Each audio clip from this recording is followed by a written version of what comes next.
ഈ ഒരു bridal blouse ചെയ്യാൻ വേണ്ടിയിട്ട് ഒരാഴ്ച എടുക്കേണ്ടി വന്നു വർക്ക് കംപ്ലീറ്റ് ചെയ്യാൻ വേണ്ടിയിട്ട്. അതിൻ്റെ ഇടയ്ക്ക് നമ്മുടെ ബീഡ്സും കാര്യങ്ങളും ഒക്കെ തീർന്നു പോയി. ഉറക്കം പോലും നേരെ ചൊവ്വേ കിട്ടുന്നില്ലായിരുന്നു. അങ്ങനെ നമ്മുടെ കണ്ണിൻ്റെ അടിയിൽ എല്ലാം ഡാർക്ക് സർക്കിൾസ് ആയിട്ടുണ്ട്. അങ്ങനെ നമ്മുടെ വർക്ക് ഒരു സൈഡ് ഫുള്ള് നമ്മൾ കംപ്ലീറ്റ് ചെയ്തു. അങ്ങനെ വന്നപ്പോഴത്തേക്കും പ്രഷറൊക്കെ നല്ല രീതിയിൽ എനിക്ക് ഡൗൺ ആവുന്നുണ്ടായിരുന്നു കേട്ടോ.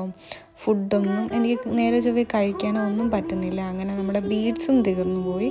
അങ്ങനെ പിന്നെ നമ്മൾ കറക്റ്റ് ബീഡ് നമുക്ക് കിട്ടുന്നില്ലായിരുന്നു. പിന്നെ എൻ്റെ ഒരു ഫ്രണ്ടിനെ വിളിച്ച് ചോദിച്ചു, ഇതേപോലെ ബീഡ് ഉണ്ടോ, നമ്മൾ വാങ്ങിയിട്ട് കൊടുക്കാമെന്ന് പറഞ്ഞിട്ട്. അങ്ങനെ നമ്മൾ വാങ്ങിയിട്ടുണ്ടായിരുന്നു. അങ്ങനെ വർക്കൊക്കെ വീണ്ടും സ്റ്റാർട്ട് ചെയ്തു, നെക്ക് ഫിനിഷ് ചെയ്തു. Final look ഉണ്ടായല്ലോ.